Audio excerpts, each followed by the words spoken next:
Hola, te doy la bienvenida a la edición número 2, donde vamos a estar hablando de 4 hábitos saludables para el profesional de ayuda. Yo soy la doctora Miriam Martínez y esto es de Terapias y Terapeutas.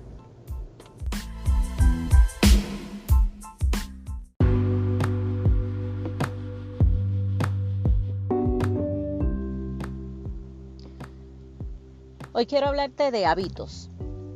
Los hábitos son esas prácticas que todos las tenemos, que forman parte de nuestra vida y que todo el mundo de una forma u otra practica, a veces con mucha frecuencia, otros no con tanta frecuencia, pero todos tenemos hábitos, diferentes hábitos. Hay hábitos que son muy buenos, que contribuyen a nuestra calidad de vida. Hay otros hábitos que son incluso dañinos y que pueden afectarnos en nuestro diario vivir. Hay hábitos que los tenemos de toda la vida, hay hábitos que los adquirimos después de muchos años, hay hábitos nuevos, hay hábitos que dejamos con el tiempo y hay hábitos que nos gustaría adquirir y que no forman parte todavía de nuestro arsenal de recursos. Pero hoy quiero hablar de 4 hábitos que a mí me parece que son hábitos muy saludables para el profesional de ayuda, el profesional de la conducta y los que estamos en estas hermosas profesiones que interactúan con otros seres humanos. Y el primer hábito del que quiero hablar es el hábito de la lectura. Yo creo que no se le da la suficiente importancia a la lectura en nuestras profesiones. Y lo curioso es que vivimos en una era donde todo el mundo lee muchísimas cosas, porque mira que se leen cosas, se lee en las redes sociales, las personas pueden invertir horas leyendo los posts, leyendo noticias que en su mayoría son noticias que no tienen ni son ni ton, supuestos reportajes, análisis de supuestos estudios, que cuando usted viene a mirar los detalles se da cuenta de que muchos son disparates que se publican. Y por supuesto, antes decíamos el papel aguanta lo que se ponga, pero la realidad es que el internet aguanta lo que se le publique. Y nosotros como profesionales de ayuda tenemos que tener el hábito de leer, pero no es leer por leer o leer cualquier cosa. Sí, yo creo que todas estas lecturas de las redes y todas las lecturas con las que nos topamos, pues sirven como entretenimiento y sirven quizás para liberar el estrés y hasta para reírse un rato. Pero cuando estamos hablando de nuestro desarrollo, nuestro crecimiento como profesionales de la salud mental y profesionales de conducta, tenemos que ser un poquito más selectivos en cuanto a la lectura seria que escogemos. Y hay varias cosas con relación a la lectura que tenemos que tener en cuenta. Número 1, cuando vamos a leer algo, siempre debemos mirar quién escribe, quién es el autor o los autores. Si son personas que están calificadas para escribir sobre ese tema. Como dije, se publica muchísimas cosas y hay libros muy buenos, hay libros no tan buenos. Y la realidad es que gracias a Dios vivimos en una era donde publicar es bien sencillo, es bien fácil. Cualquiera realmente puede escribir cualquier cosa. Así es que siempre es importante, antes que el título, antes que mirar la tabla de contenido, mira a ver cuál es el tema y mira a ver quién es el que escribe. Esa persona tiene las cualificaciones, tiene la experiencia para escribir sobre ese tema. Si tú vas a construir una mesa y quieres comprar un libro, un manual de carpintería de cómo construir la mesa, pues tú no vas a comprar un libro de carpintería que le haya escrito un chef. Porque a lo mejor el chef es aficionado a la carpintería también y lo puede hacer, pero Pero obviamente cuando estamos hablando ya de material e información profesional seria, mira a ver siempre quién escribe. Y eso pues te va a dar una idea de cuán certera y cuán importante o cuán válida es la información que estás leyendo. Número 2, además de libros, lee estudios. A veces se leen muchos libros y después que salimos de la universidad se nos olvidan los estudios, los research. Hay que leer estudios, hay que leer qué es lo último que está ocurriendo en los campos en los que nos desempeñamos, con las poblaciones con las que trabajamos. Cada uno de nosotros como profesionales de ayuda nos inclinamos a trabajar más con unas poblaciones que con otras o en unos escenarios. Hay que leer sobre eso, pero hay que leer también lo que se está estudiando, qué cambios están ocurriendo, cuáles son las tendencias en nuestros respectivos escenarios. Eso es sumamente importante. Así es que mira quién escribe, lee estudios. Número 3, y esto es vital, busca información y lee sobre puntos de vista distintos a los tuyos. A mí siempre me levanta una bandera roja cuando algunos profesionales tienen unas posturas sobre X o Y tema y cuando presentan sus evidencias de por qué asumen tales o cuales posturas, ¿verdad?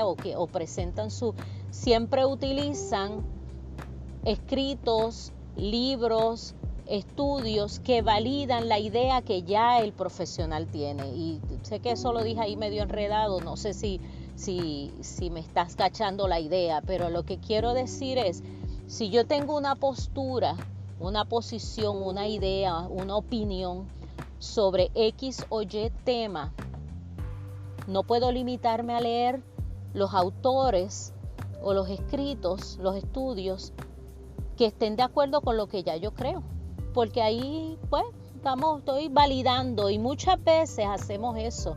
Muchas veces tenemos ya unas ideas preconcebidas o ya tenemos nuestras posiciones, nuestras opiniones sobre ciertos asuntos o nuestras ideas de cómo trabajar ciertos casos. Entonces lo que hacemos es que vamos a la literatura para buscar validar lo que ya nosotros creemos o lo que ya nosotros pensamos.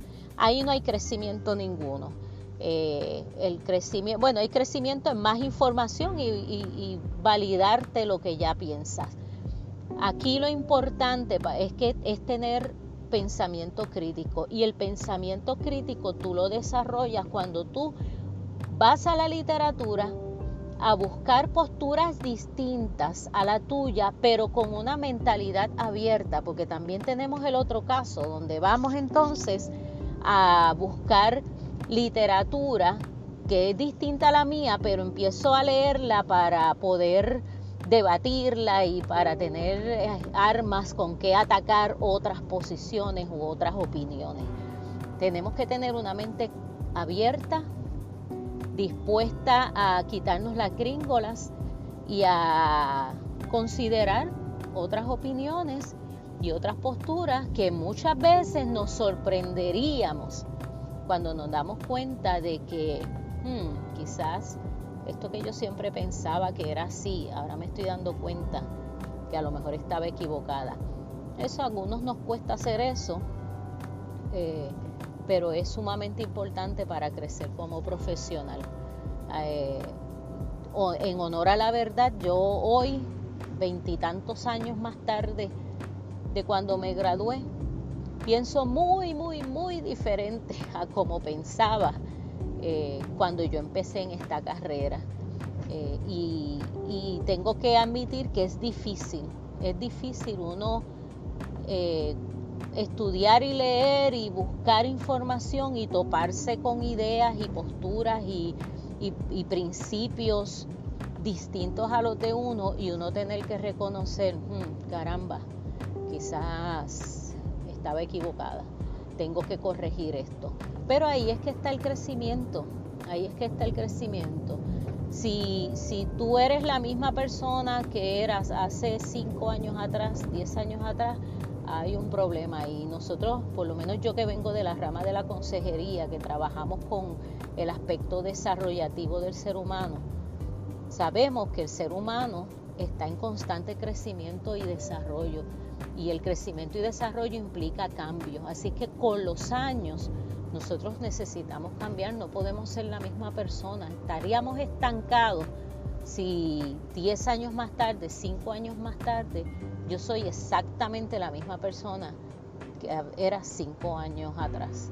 ¿No? Debemos ser mejores, debemos haber crecido, debemos haber aprendido, debemos haber modificado. Y nada mejor para lograr esto que la lectura. La lectura es sumamente importante en la vida profesional de los que trabajamos con la salud mental.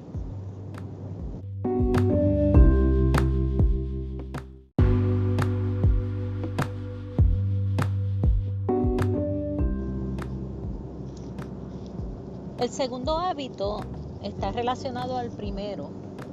Ya dijimos que el primer hábito es el de la lectura. El segundo hábito es el de adiestrarse.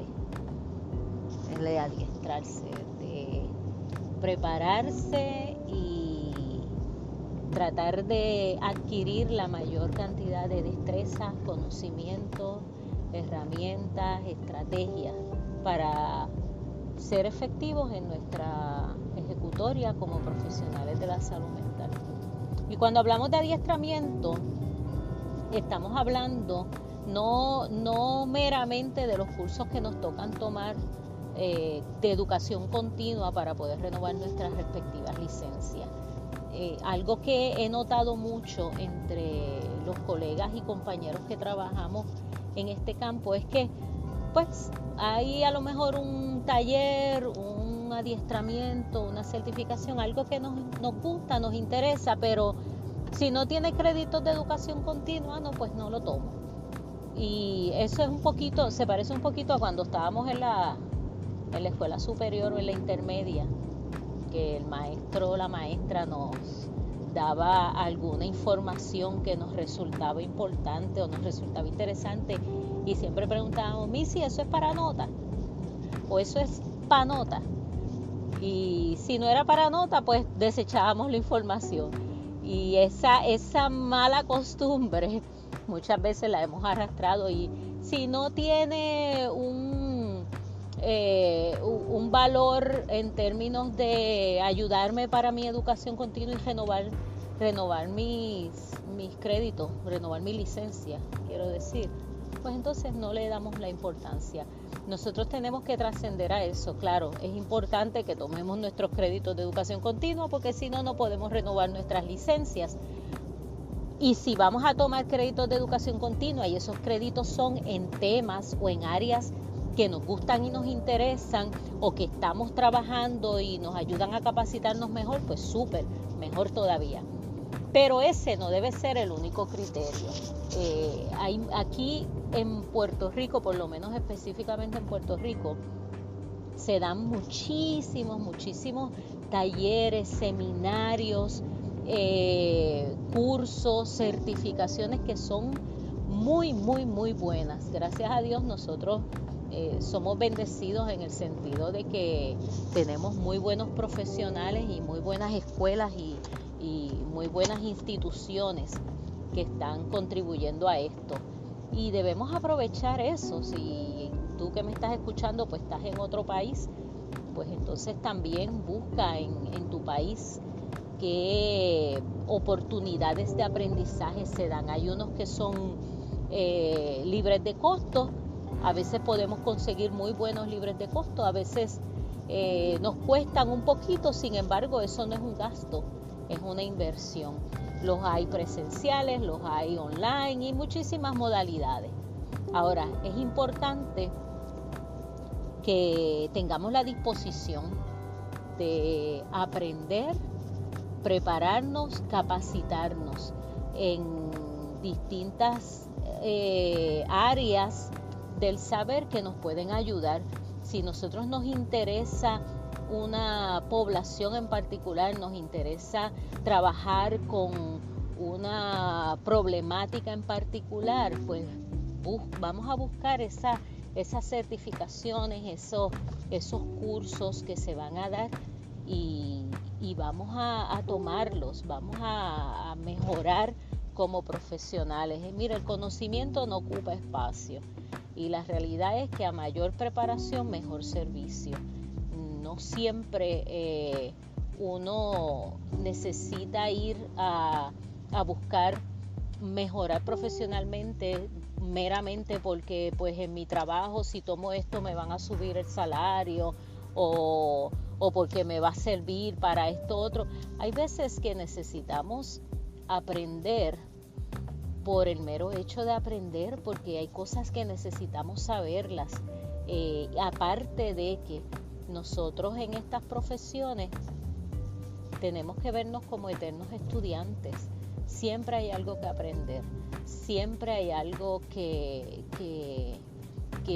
añadimos a nuestras capacidades, a nuestra, de hecho, incluso la interacción con otros colegas, con otros profesionales en estos círculos educativos es muy buena porque nos ayuda también a establecer lazos, a establecer redes de apoyo, redes de trabajo, redes de referido, que son tan importantes en nuestra profesión.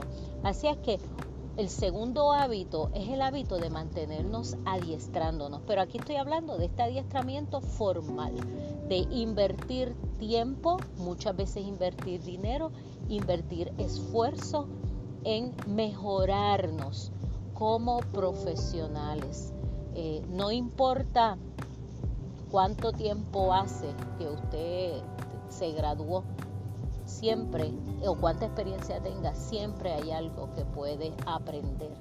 Yo recuerdo que cuando yo era jovencita, yo iba a un médico, era un médico en aquel entonces se llamaba médicos generalistas, y era este médico generalista que era el médico de toda la familia y trataba a la familia por generaciones y generaciones, y este doctor era muy bueno y toda mi familia, mi mamá, todo el mundo iba a este doctor. Ya yo adulta, un día estoy en su oficina y miro la pared y tenía un solo diploma en su pared, y era el diploma de su graduación, ¿verdad? No era de una certificación y nada de eso, era un solo diploma, y cuando yo me fijo, el diploma tenía la fecha del año en el que yo nací y ya yo tenía 30 y tantos años. Yo dije, no vuelvo. Obviamente, yo sé ahora que tenía que haber tenido otras certificaciones y otros adiestramientos para poder estar ejerciendo, pero la impresión que me causó a mí como paciente el ver que solamente tenía un solo diploma del año en que yo nací,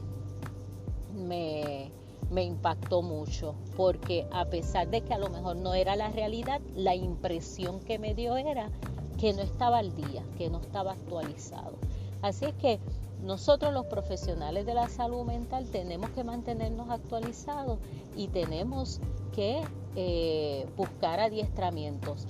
Hay distintos adiestramientos, por supuesto, siempre una de las cosas que buscamos es quién acredita, quién ofrece, si la agencia que está ofreciendo o la institución que está ofreciendo ese adiestramiento es un proveedor del Departamento de Salud, que casi siempre eso es lo que buscamos, ¿verdad? Que sea un proveedor de educación continua del Departamento de Salud. Eso es lo primero. Lo segundo que buscamos es si nuestra junta en particular aprobó ese curso, y el que la junta, y cuando digo que mi junta en particular, pues por supuesto, si yo soy consejera, necesito saber si la junta de consejeros aprobó. Si soy psicólogo, pues si la Junta de Psicología aprobó, si soy trabajador social o cualquier otro, ¿verdad? Nutricionista, enfermero, enfermera, tienes que buscar, porque el instituto puede ser proveedor de educación, la institución puede ser proveedor de educación del Departamento de Salud, y eso es una cosa. Aparte es si tu junta en particular aprobó ese curso.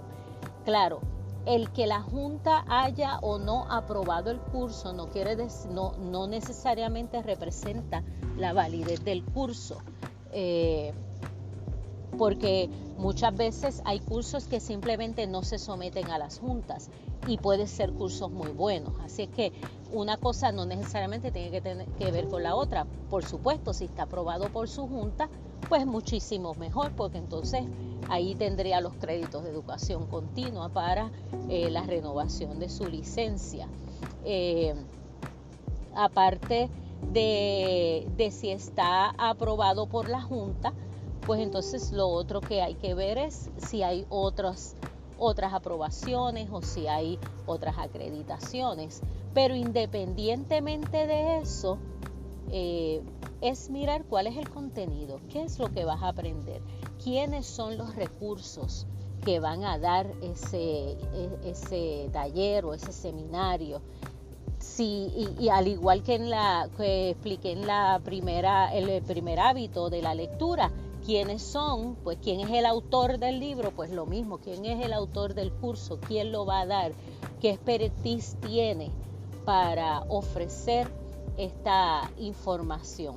Así es que el segundo hábito, el hábito de adiestrarnos. Somos eternos estudiantes.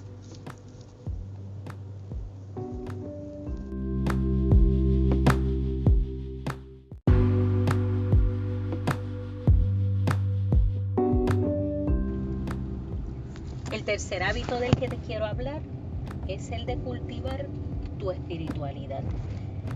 El tema de la espiritualidad estaba bastante de moda, y hubo una época, yo recuerdo hace muchos años atrás, donde en todos los círculos profesionales o en muchos círculos profesionales, especialmente los que tenían que ver con la ciencia, se negaba la existencia de lo espiritual o la importancia de lo espiritual, y si una persona tenía inclinaciones espirituales o inquietudes espirituales, pues se tildaba de que pues no era o muy inteligente o era ingenua, o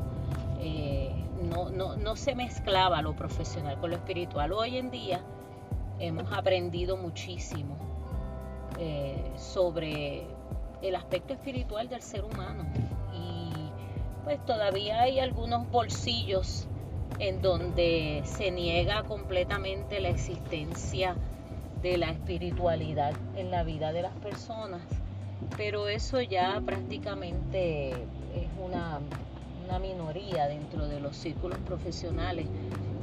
Todos de alguna manera, o muchos de alguna manera u otra, reconocen que tenemos una dimensión espiritual, y que esa dimensión espiritual hay que cultivarla, hay que cuidarla. En términos de nosotros como profesionales de la conducta y como profesionales de ayuda, la vida espiritual, una vida espiritual saludable, una vida espiritual cultivada, cuando estamos en contacto con nuestra espiritualidad, pues somos mejores en términos de nuestra interacción con otras personas, somos mejores seres humanos, mejores profesionales, y de la misma manera que cuidamos nuestra salud física, que también es un buen hábito, cuidamos nuestra salud emocional, tenemos que cuidar nuestra salud espiritual.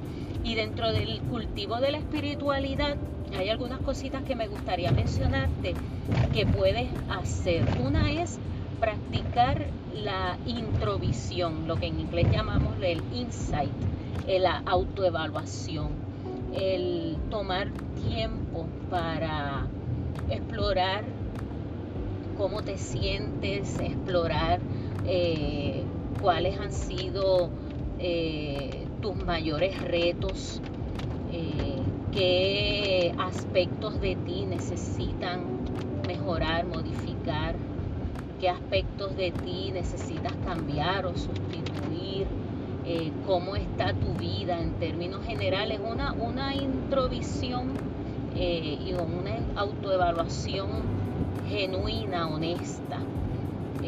Y eso es un hábito que nos ayuda a estar en contacto con quienes somos y a identificar áreas de nuestra vida donde podemos mejorar.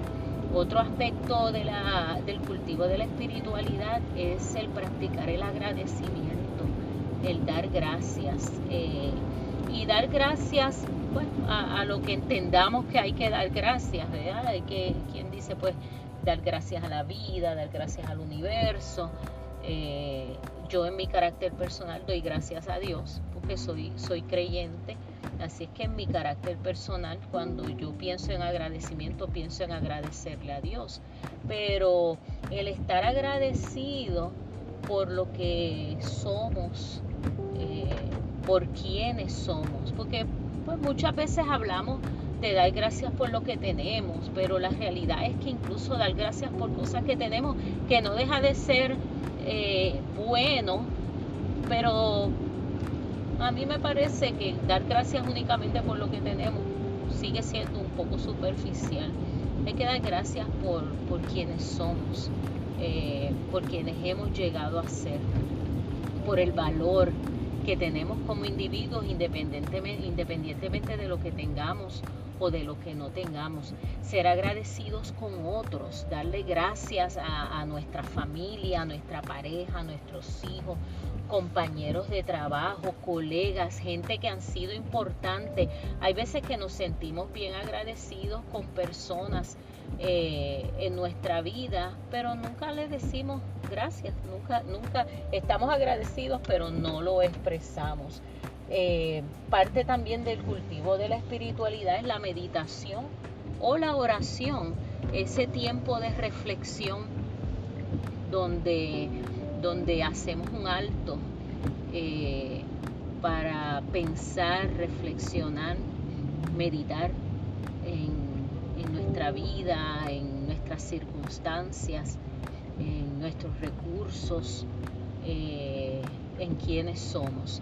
La meditación o la oración ha sido comprobado, incluso en muchos estudios, que la meditación diaria cambia al individuo e incluso le ayuda a enfrentar situaciones y crisis, situaciones difíciles, toma de decisiones importantes.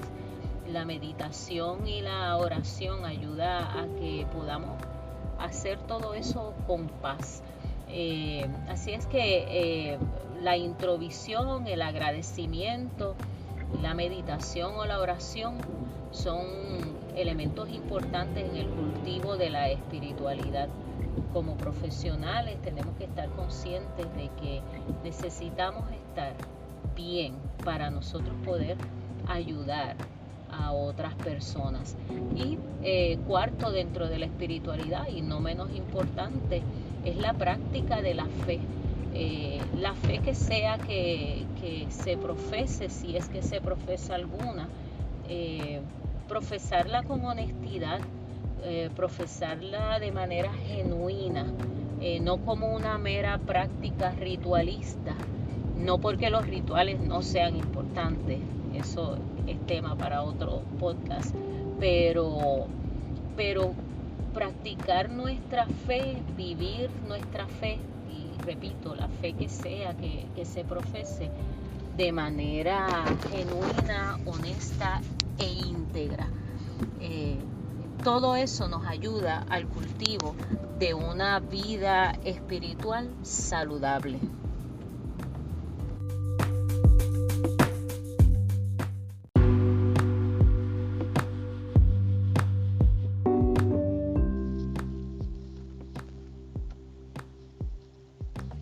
El cuarto y último hábito del que te quiero hablar es el hábito de desintoxicarse. El practicar un proceso de detox siempre es bueno en cualquier aspecto. Uno debe hacer detox físicos, debe hacer detox de relaciones, pero cuando trabajamos en nuestras profesiones debemos tener la práctica de cada cierto tiempo tener un tiempo de detox, un tiempo de desintoxicarnos. Nosotros trabajamos en un campo donde inevitablemente nos cargamos. Por más que uno quiera despegarse de las situaciones, tenemos que recordar que nuestro trabajo es precisamente acompañar a otras personas muchas veces en sus momentos más difíciles. Y eso tiene un impacto en nosotros. Como decía yo en otro podcast, nosotros somos objetivos, pero no somos neutrales y no somos inmunes. Y muchas veces, sin darnos cuenta, podemos estar sobrecargados. Puede ser por las problemáticas que nos traen nuestros clientes, puede ser por los estresores del trabajo, por distintas razones, pero la naturaleza de nuestra labor nos obliga a tener que sacar unos tiempos específicos para desintoxicarnos. Y esto de desintoxicarse es bien interesante porque no todo el mundo lo hace igual. No a todo el mundo les resultan efectivas las mismas estrategias. Hay personas que cuando físicamente se quieren desintoxicar, pues hacen unos ayunos o hacen unas dietas especiales de frutas nada más o líquidos nada más. Sin embargo, hay otros que pues prefieren desintoxicarse haciendo ejercicios y botando todas las toxinas que puedan tener a través del sudor. Una vez yo hablaba con una nutricionista que me estaba diciendo una manera efectiva y fácil de desintoxicarse es aumentar el consumo de agua. Y pues no necesariamente tienes que hacer dietas especiales, sino que con tomar más agua te puedes desintoxicar. ¿Qué quiero decir con esto? Hay unas personas que le funcionan unas cosas, a otras le funcionan otras. ¿Cómo tú te desintoxicas? ¿Qué tú haces para poder despegarte? Eso es a lo que me refiero. Hay personas que tienen un hobby. Si no tienes un hobby, es un buen momento para adquirir un pasatiempo, algo que te ayude a desconectarte. Hay personas que les gusta ver televisión y ver programas de televisión que no los hagan pensar mucho. Hay personas que prefieren irse a caminar por la playa. Hay quienes a lo mejor prefieren acostarse en una hamaca y relajarse sin hacer más nada. Pero es importante que busques alguna estrategia que te ayude a desintoxicarte. Y esa estrategia aplícala a tu vida con frecuencia. No debemos esperar a que nuestros niveles de estrés, a que nuestra tensión esté demasiado elevada para entonces tratar de buscar alternativas. Como dije hace un ratito, nuestra labor, nuestro trabajo es un trabajo que puede drenar. Si usted está trabajando en estas profesiones a tiempo completo, usted posiblemente está 8 horas escuchando otros seres humanos, otras personas con sus luchas, con sus problemáticas, con sus dolores, sus sufrimientos, sus heridas. Y como dije, eso nos pasa una factura. Así es que no está mal que busques algo que te ayude a desintoxicarte, que te puedas desconectar, que puedas liberar el estrés y que una vez lo identifiques, lo hagas con frecuencia. Prográmalo en tu agenda como si fuera un compromiso con otra persona o cualquier otro compromiso importante. Saca tiempo. Si lo puedes hacer regularmente, un día a la semana, 2 días a la semana, en algún momento del día, pues hazlo. Y verás que vas a ser mucho más efectivo, mucho más efectiva en tu labor como profesional de ayuda.